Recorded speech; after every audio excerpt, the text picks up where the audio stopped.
परिषदमधली दिली गेलेली आहे। खास करून आपण बघू शकता की कृषी क्षेत्रासाठी असेल खूप मोठी तरतूद इथे करण्यात आलेली आहे की ज्या माध्यमातून कृषी क्षेत्राला अजून पुढे भविष्यामध्ये कशा पद्धतीने चांगली आपण म्हणतो वाढ मिळू शकते की जेणेकरून शेतकऱ्यांना जास्त फायदा होऊ शकतो। टेक्नॉलॉजीच्या माध्यमातून एआयच्या मदतीने शेतकऱ्यांचं उत्पन्न कसं वाढेल किंवा त्याचं मार्केटिंग कसं शेतकरी चांगल्या पद्धतीने करू शकेल की जेणेकरून त्याला चांगला फायदा मिळू शकतो, ती तरतूद ह्या बजेटमध्ये करण्यात आलेली आहे। त्याच्यानंतर ह्या बजेटमध्ये खास करून युवकांना केंद्रबिंदू धरून हे बजेट मांडण्यात आलेलं आहे की जेणेकरून जे विकसित भारतचा जो संकल्प आहे जो आपल्याला पूर्ण करायचा आहे तो युवकांच्या विचाराच्या माध्यमातून झाला पाहिजे।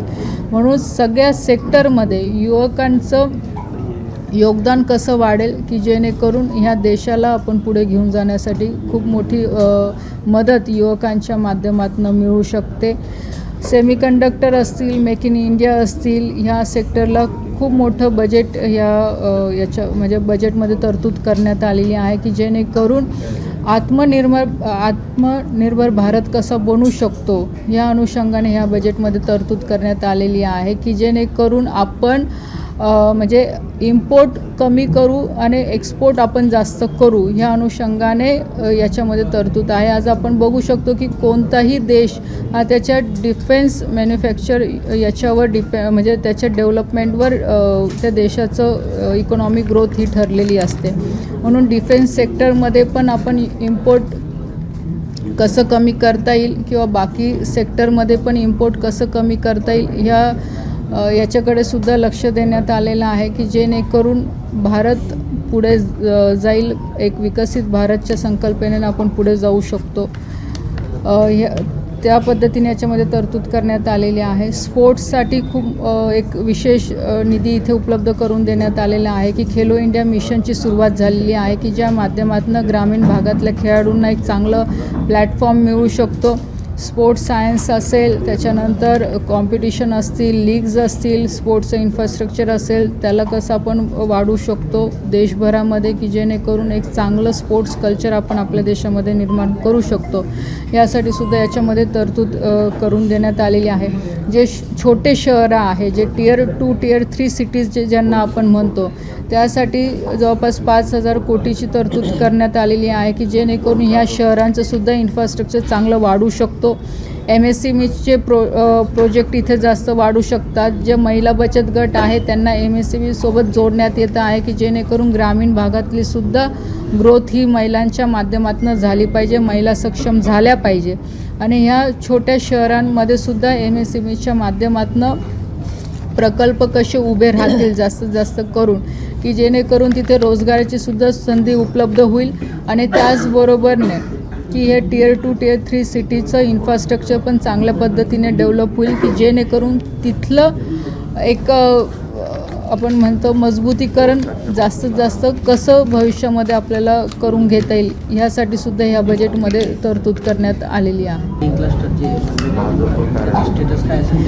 जळगाव जिल्ह्यामध्ये आपण जवळपास मागच्या वर्षीच बनाना क्लस्टर हे इथे डिक्लेअर केलेलं आहे।